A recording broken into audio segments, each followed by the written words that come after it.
환율, 주식, 부동산, IT 등 경제 이야기만 나오면 머리가 아프셨죠?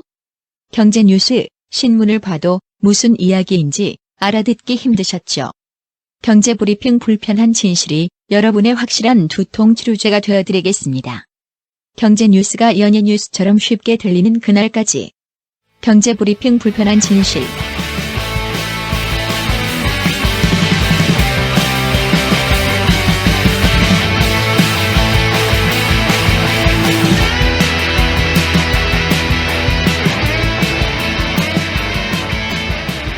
경제브리핑 불편한 진실 65회 시작하겠습니다. 저희 경제브리핑 그 팟빵 순위가 한동안 떨어졌었죠? 뭐 많이 떨어지진 않았어요. 예, 그러니까요. 한 40위대 후반으로 밀려났다가 또 이번 주 들어서 다시 급상승하고 있습니다. 오늘 보니까 33위까지 올라갔네요. 예, 이 정부가 뻘짓을 하니까 순위가 올라가네요. 그러게 말이에요. 예.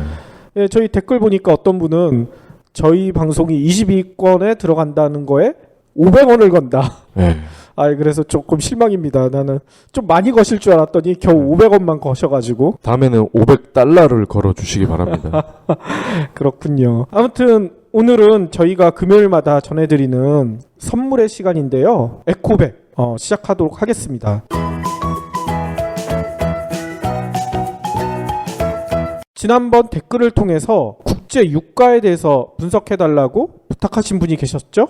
그렇습니다. 저희는 맞춤형 방송이 된 것 같아요. 그러니까요. 뭐 궁금한 게 있으시면 저희 댓글에 많이 남겨주세요. 그러면 그거를 저희가 열심히 공부를 해서 다시 전해드리도록 할 테니까요. 아무튼 그 댓글에서 유가 분석해달라고 하셨는데 국제 유가가 요즘 요동을 치고 있기 때문인 것 같아요.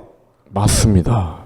쉐일 석유라고 그러죠. 이게 등장을 하면서 정말 시계 제로 상황이 돼버렸어요. 그러니까요. 일단 국제 경제가 엄청나게 요동을 치고 있죠. 달러가 미친 듯이 올라가고 있고 또 중국에서는 중국발 경제 위기 이것 때문에 수요가 엄청나게 줄어들고 있고 그러면서 원유 가격이 갑자기 꼰도박질 치기 시작했어요. 예, 원유와 함께 금도 지금 사상 최저 수준으로 떨어져 있는 상태죠. 그렇죠. 금 얘기는 우리가 다음번에 좀 자세하게 전해드리도록 할 테고요. 오늘은 이제 유가로 좀 얘기를 축소를 시키자면 배럴당 50달러가 조만간 붕괴한다. 이런 소식까지 들리고 있는데요. 이거를 1년 전으로 돌려보면 배럴당 100달러를 넘나들었거든요. 그렇습니다. 1년 만에 반토막이 났어요. 몇 년 전에 막 그런 예측이 나왔어요. 석유 매장량이 이제 점점 고갈돼 가고 곧 200달러를 돌파할 수도 있다. 그쵸. 피크 오일 이론이라고 하는데 그것도 좀 이따 다시 설명을 드릴 텐데요.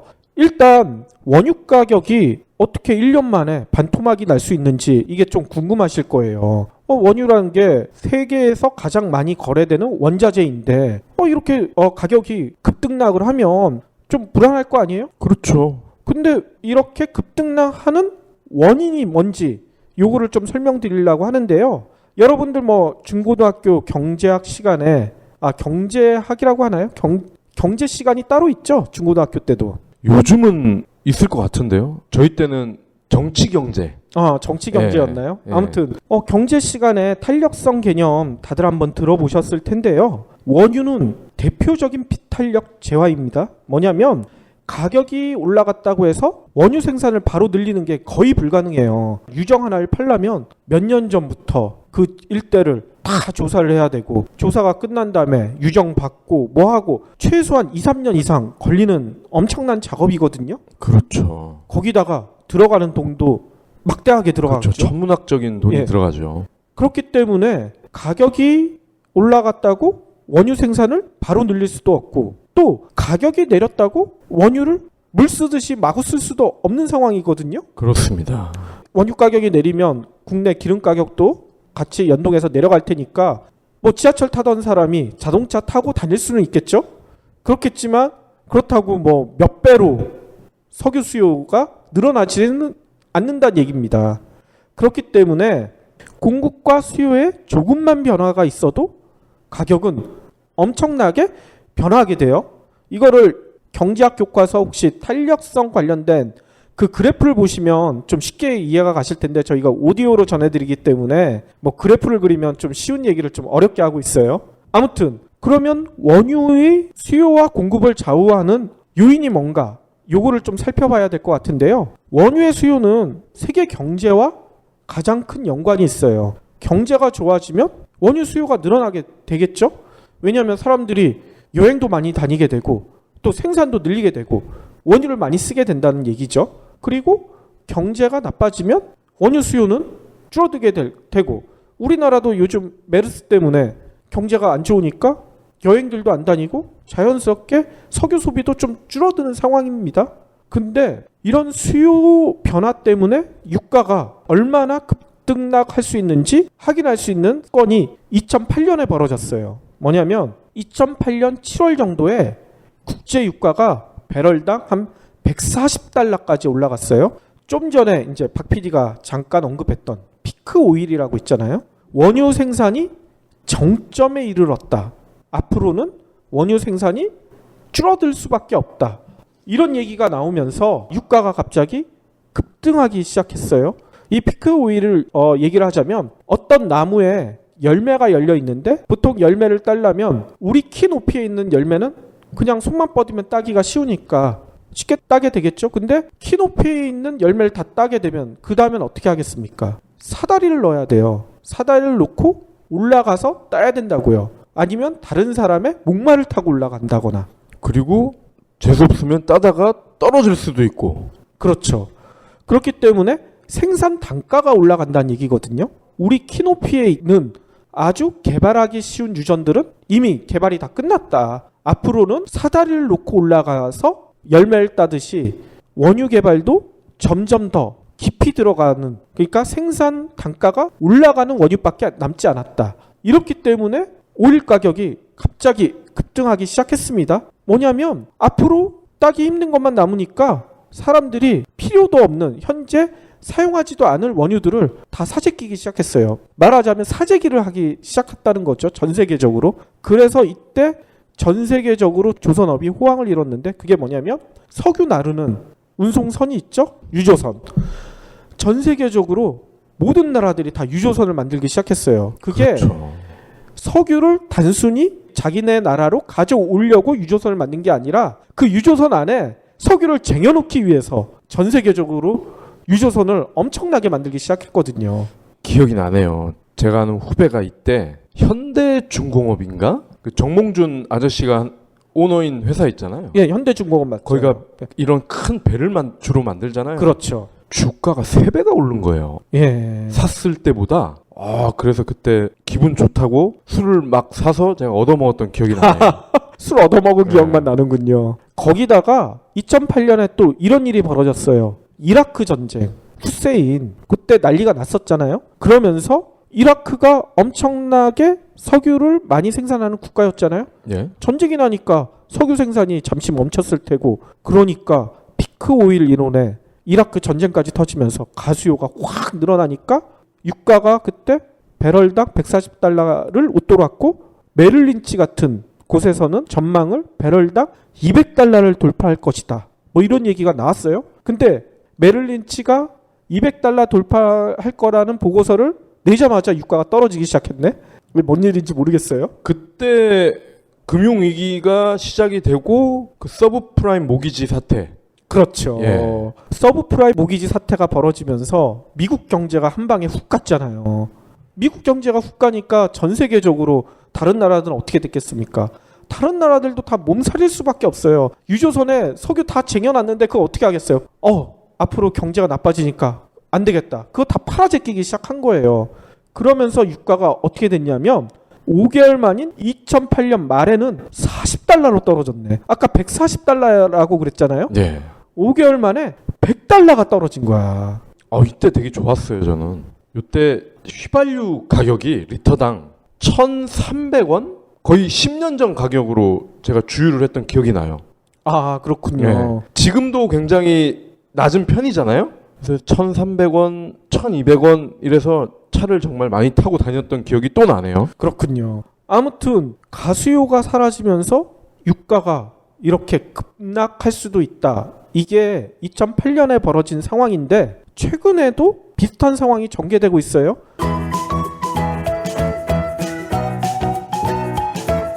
근데 최근의 급등락은 2008년과 같이 수요 때문에 벌어지는 게 아니라 이번엔 공급 때문에. 뭐냐면 미국 애들은 그런 얘기 하잖아요.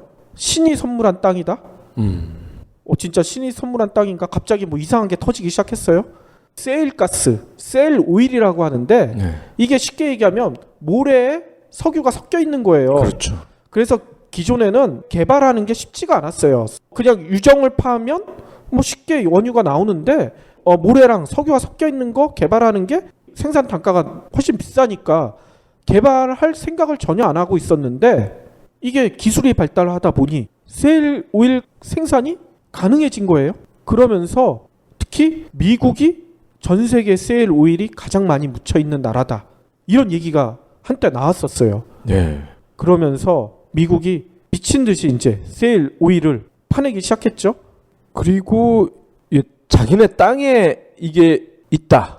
뭐 얘네 그러잖아요. God save Earth 그러면서 그렇기 때문에 더더욱 이 관련 기술을 발전시킨 부분도 있을 것 같아요. 그렇겠죠. 아무튼 미국이 셀 혁명이라고도 얘기를 하던데 2014년 6월에 배럴당 106달러였던 유가가 올해 3월에는 43달러로 추락을 했습니다. 현재도 살짝 회복돼서 50달러를 왔다 갔다 하고 있죠. 오늘도 50달러 밑으로 떨어졌다는 얘기가 잠깐 나오던데 네. 일단 세일가스에 대해서 좀 자세히 살펴봐야 될 것 같은데요. 아까 잠시 설명드린 대로 세일가스는 지하 퇴적층에 원유가 모래랑 뭐 이렇게 섞여 있는 거예요. 근데 여기에 대량의 물과 각종 화학물질을 쏴가지고 끄집어내는 방식으로 하거든요.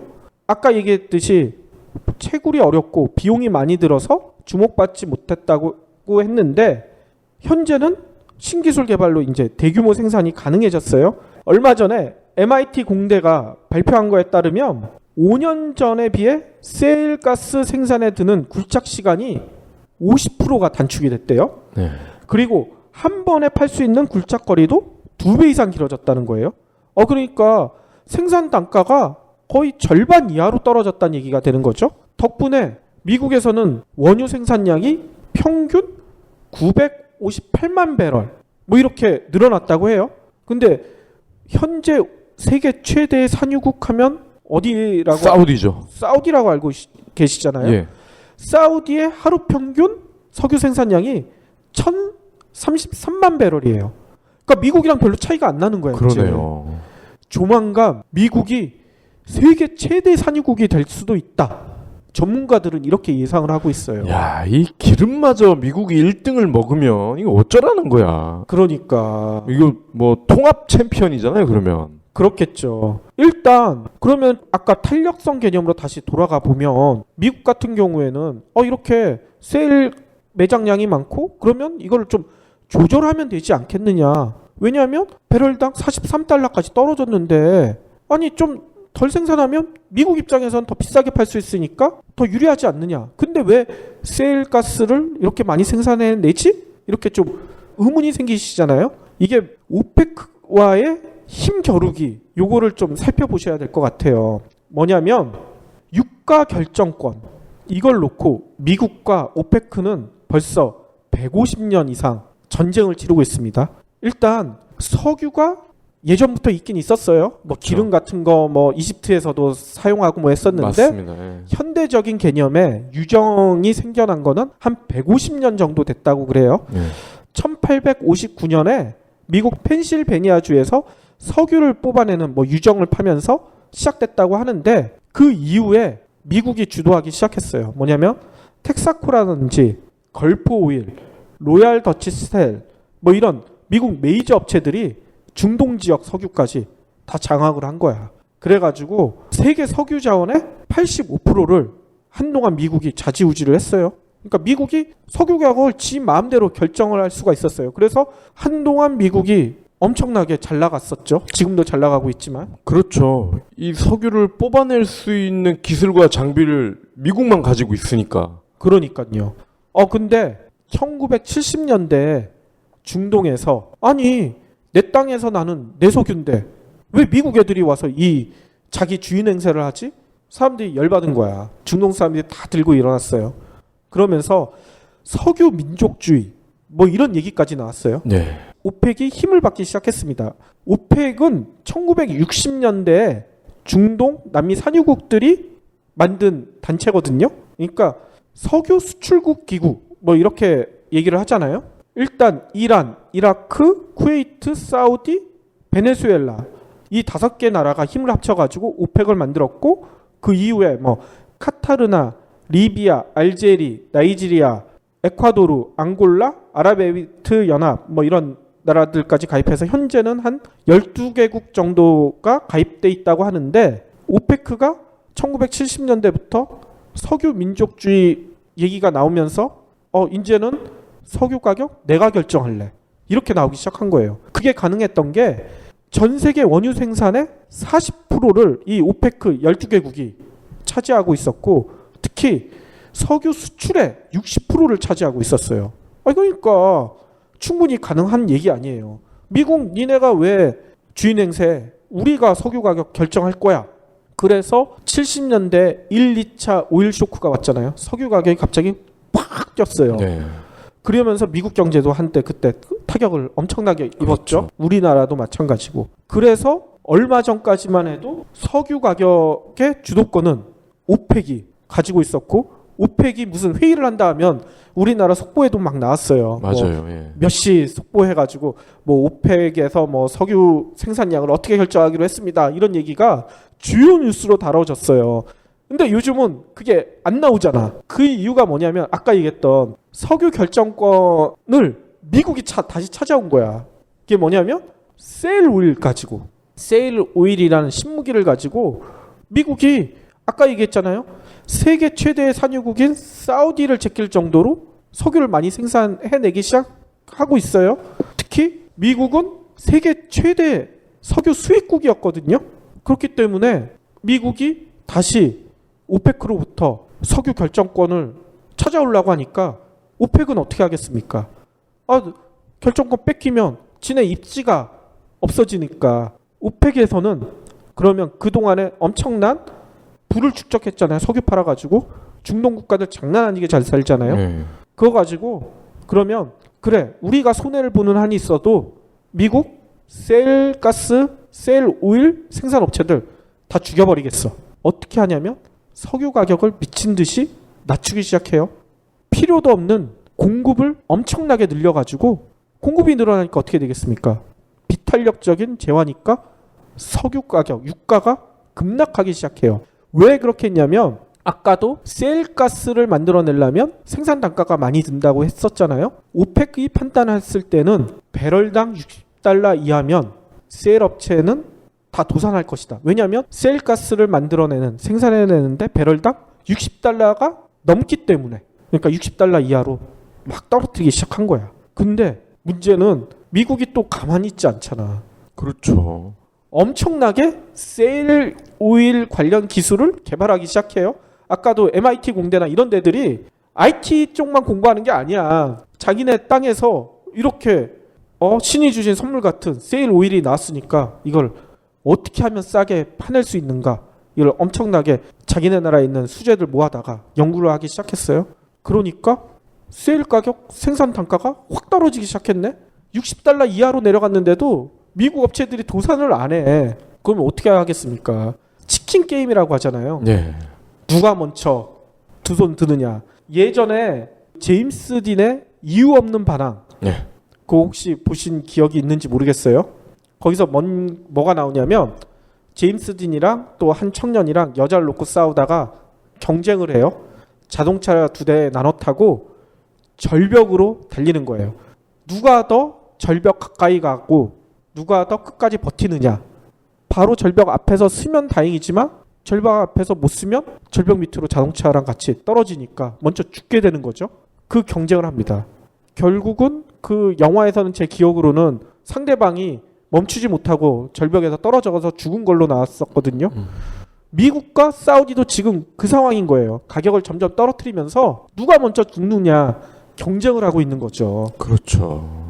이 뭐 이런 치킨 게임은 저희 일상에서도 흔히 볼 수 있어요. 쇼핑만 해도 소셜 커머스 이런 게 대표적이죠. 그렇죠. 뭐 쿠팡, 티몬, 위메프 서로 지금 적자를 보면서도 계속 마케팅비를 투입하고 있죠. 그렇죠. 아무튼 전문가들은 현재까지는 미국의 완승, 오페크의 완패로 보고 있어요.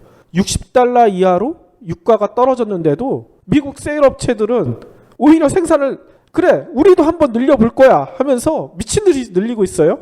하루 평균 생산량이 457만 배럴, 1년 전에 비해서 80만 배럴을 미국 세일 업체들이 더 늘려버렸어. 그러니까 사우디에서는 이게 문제가 생긴 거죠. 근데 더 중요한 얘기가 있어요.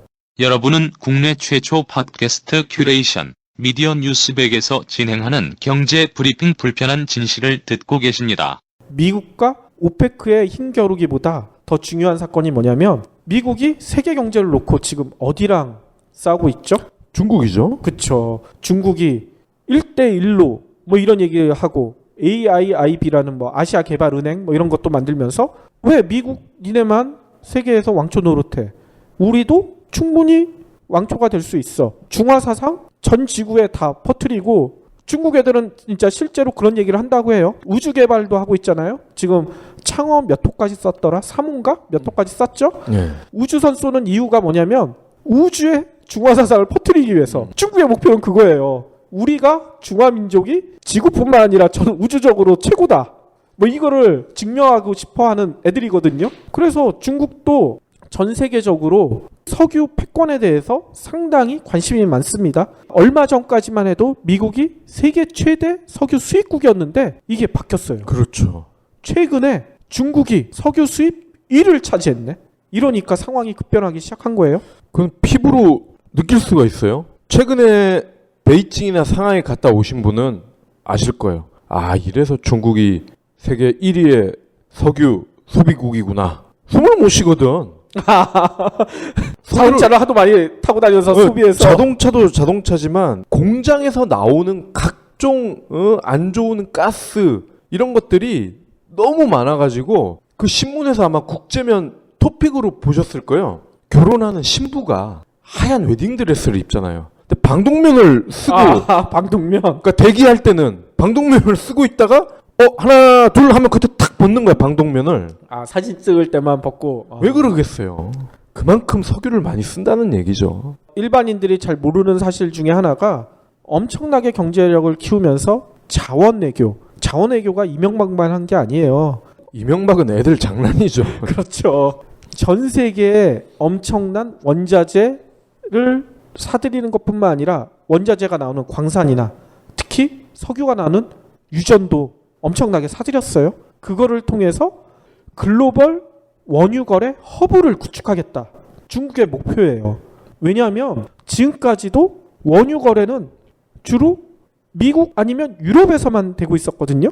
뭐냐면 전 세계 원유 거래가 되는 곳이 뉴욕 상업거래소, 여기서는 텍사스 중진류, 뭐 보통 원유가 얘기할 때 WTI라고 나오는 거 있잖아요. 네. 이거는 주로 미국 내에서만 거래가 됩니다. 그리고 런던 거래소에서 거래되는 게 북해산 브렌트유, 그리고 우리나라가 주로 사는 게 이제 두바이유인데, 근데 두바이유가 제일 품질이 떨어진다고 해요. 아무튼 이거는 싱가포르 현물시장에서 거래가 되는데 여기서 이 거래에 활용되는 화폐가 달러예요. 왜냐하면 미국이 제일 많이 석유를 사니까 달러로 사는 거고, 거기다 달러는 기축통화고, 이건 당연한 결과 아니겠습니까?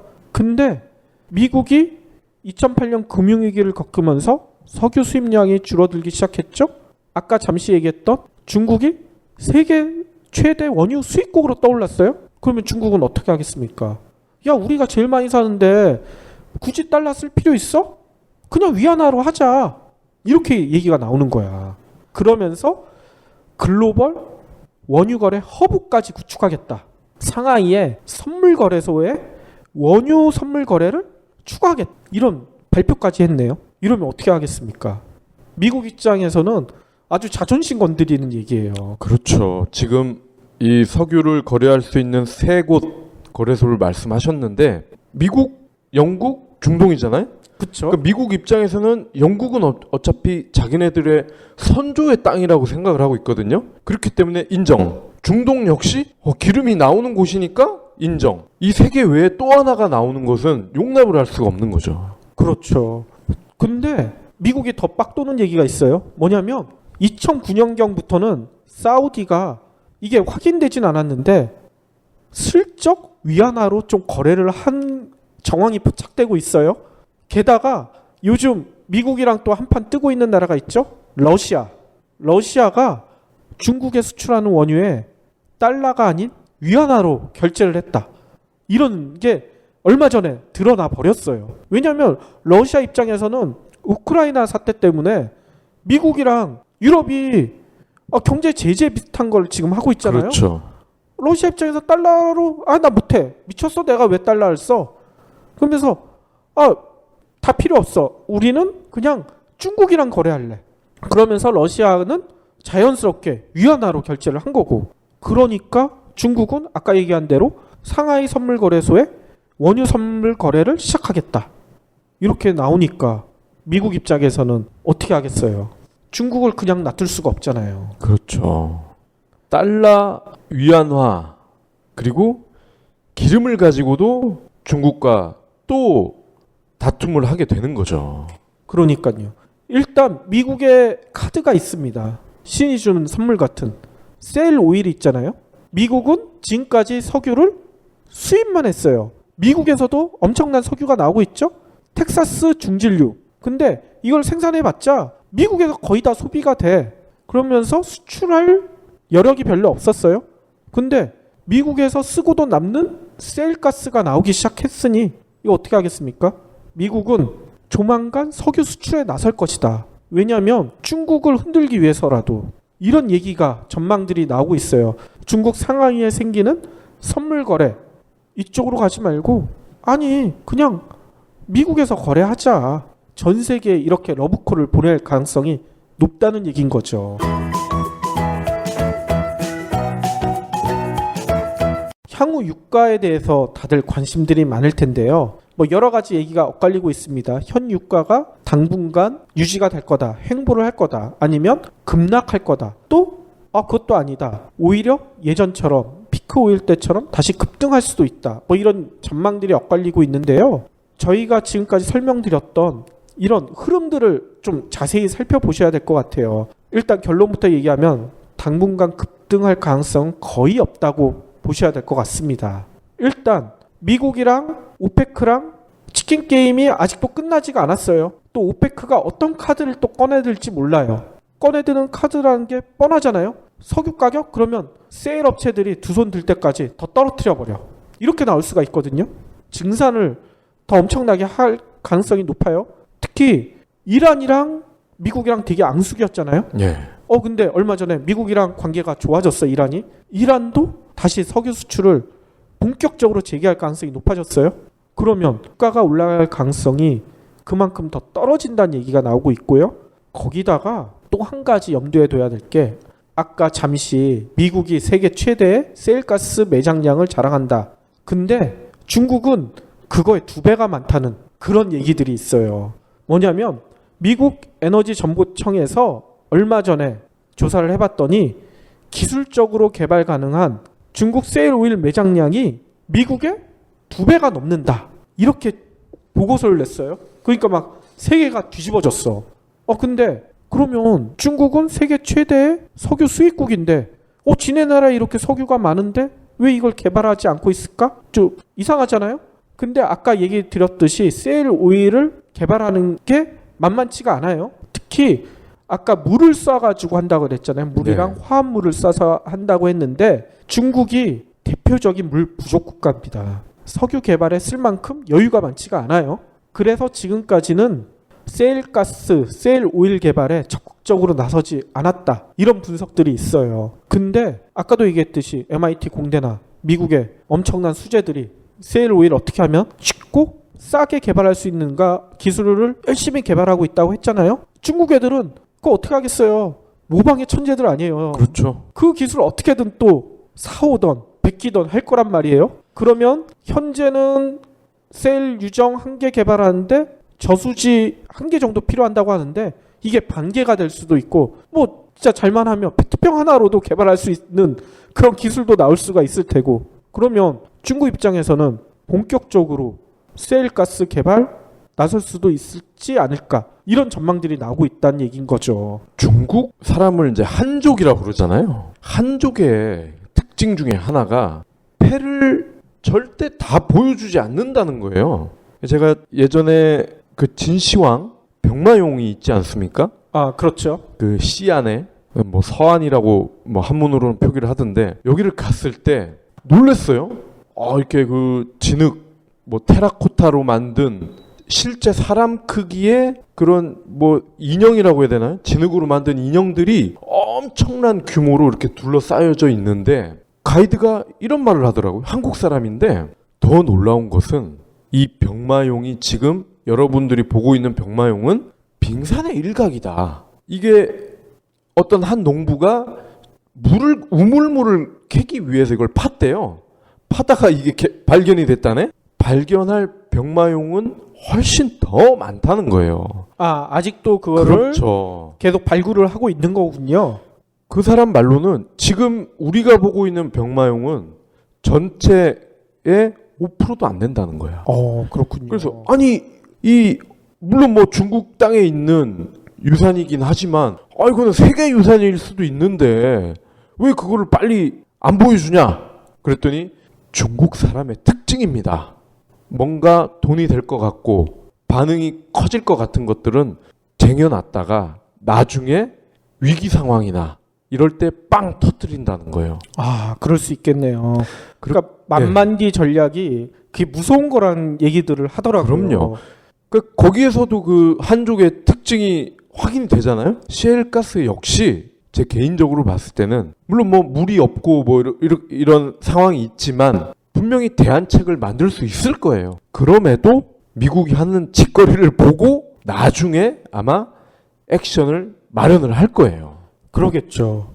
저는 또 여기에 하나 더 아까 미국과 원유 글로벌 거래 허브 경쟁을 하고 있다고 했잖아요. 미국이 중국 그 상하이 거래소에 딴지를 계속 걸기 시작하면 그때는 그 패를 보여줄 수도 있지 않을까 이런 생각이 들어요. 뭐냐면 중국은 어차피 석유 가장 많이 수입하는 국가이고 거기다가 수출도 가장 많이 하는 국가가 돼버리면 어디서 거래를 하겠습니까? 왜 그 먼 미국까지 가겠어요? 중국에서 거래를 하지. 그리고 이 지정학적으로도 좋은 게 지금 소비를 주도하는 대륙이 아시아 아닙니까? 그렇죠. 그리고 인도, 뭐 말레이시아, 인도네시아 이런 억 단위의 나라들이 다 아시아에 모여 있다고요.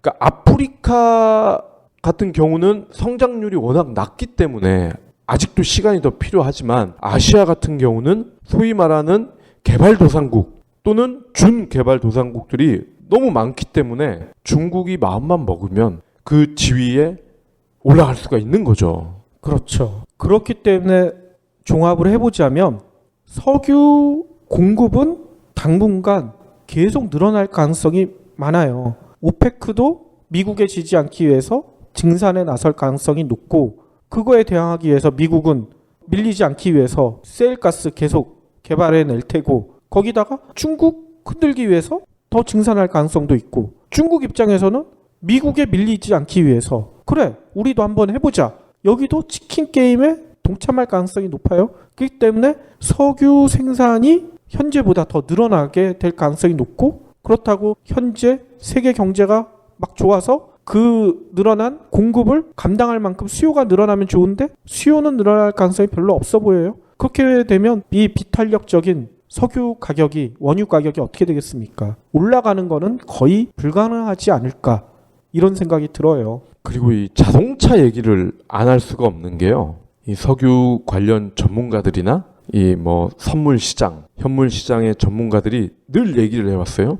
향후 30년 안에 석유를 대체할 만한 그런 엔진 만들 수는 있지만 경제성은 떨어질 것이다. 그렇죠. 그렇게 예견을 했어요. 그런데 허걱 앨런 머스크 같은 놈이 나타났네. 아니 노트북에 들어가는 배터리로 전기차를 만들지 누가 상상이나 했겠어요? 그렇죠. 지난주에도 저희가 한번 말씀을 드렸죠. 테슬라 S, 테슬라에서 파는 가장 대중적인 차인데 이 차의 연비가 가솔린 엔진의 5배입니다. 엄청나죠. 이 테슬라가 이제 내년쯤이면 한국에도 지사를 열 것 같아요. 지금 북미 같은 경우는 분기당 10,000대가 팔리고 있어요. 10,000대. 가격만 낮아진다면 저라도 기름차 안 사고 전기차 사요? 그러겠죠. 예. 그렇기 때문에 석유 소비는 더 줄어들 수밖에 없고 거기다가 이제는 수소차도 나왔어요. 현대에서 만들고 있죠. 현대차가 만든 건 거의 지금 쓰레기 수준이고 BMW와 도요다에서 그렇죠. 상당 부분 상용화할 수 있는 단계까지 왔어요. 수소차는 물만 넣으면 간다는 얘기예요. 어떻게 보면은. 그렇죠. 자, 그러면은 석유 소비가 더 떨어질 수밖에 없겠죠. 그러니까요. 그렇기 때문에 2014년에 경험했던 배럴당 $100가 넘는 이런 급등은 당분간은 향후 한 4, 5년 내에는 거의 없을 거고 현재 상태가 유지되던가 이것보다 더 떨어질 가능성이 높아 보여요. 근데 한 가지 염두에 둘 점이 있습니다. 항상 경제는 모든 상황을 다 반영을 해요. 정치, 사회, 문화, 특히 정치와 많이 연관돼 있는데 아직도 석유 공급의 절대량을 차지하고 있는 게 중동 국가들이잖아요. 근데 중동 국가가 요즘 상태가 별로 좋지가 않아요. 특히 IS 있잖아요. 이슬람 국가. 여기가 진짜 국가가 돼버렸어. 여기는 목표가 그거잖아요. 서방 몰아내고 미국이랑 한판 뜨겠다. 여기서 어떤 짓을 할지 몰라요. 혹시 이런 정치적, 군사적 혼란이 벌어지게 되면 잠시 유가가 급등할 가능성은 있습니다. 왜냐하면 아까도 얘기했듯이 석유 같은 경우에는 선물로 거래되기 때문에 가수요가 붙기가 쉬워요. 이런 불안이 생기면 미리 다 쟁여놓는 거예요. 유조선이나 뭐 이런 거 사가지고. 그러면 가격이 급등할 가능성도 있지만 이런 예외적인 상황을 제외하고서는 저희 전망이 거의 들어맞지 않을까 이런 생각을 해요.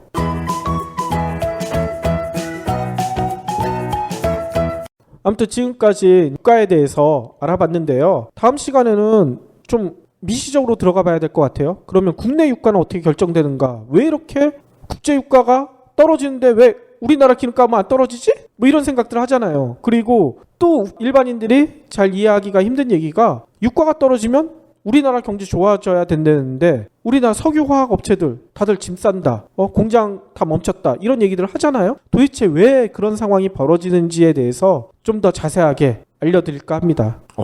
2주 뒤가 더 기대가 되는데요. 그래요? 밖에는 지금 비가 내리고 있어서 마음은 좀 우중충한데요. 그래도 즐거운 마음 가지시고 주말은 즐겁게 보내시길 바라겠고요. 그러면 저희는 월요일날 다시 돌아오도록 하겠습니다. 가뭄이 해갈된다고 하니까 기분이 좋아요. 그렇군요. 네. 저는 주말에 어디 놀러 가지 못해가지고 좀 그런데.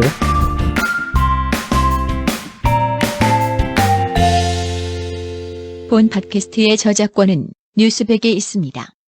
국내 최초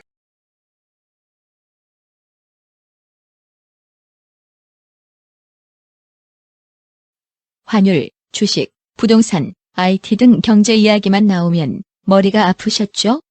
경제 뉴스, 신문을 봐도 무슨 이야기인지 알아듣기 힘드셨죠? 경제 브리핑 불편한 진실이 여러분의 확실한 두통 치료제가 되어드리겠습니다. 경제 뉴스가 연예 뉴스처럼 쉽게 들리는 그날까지 경제 브리핑 불편한 진실.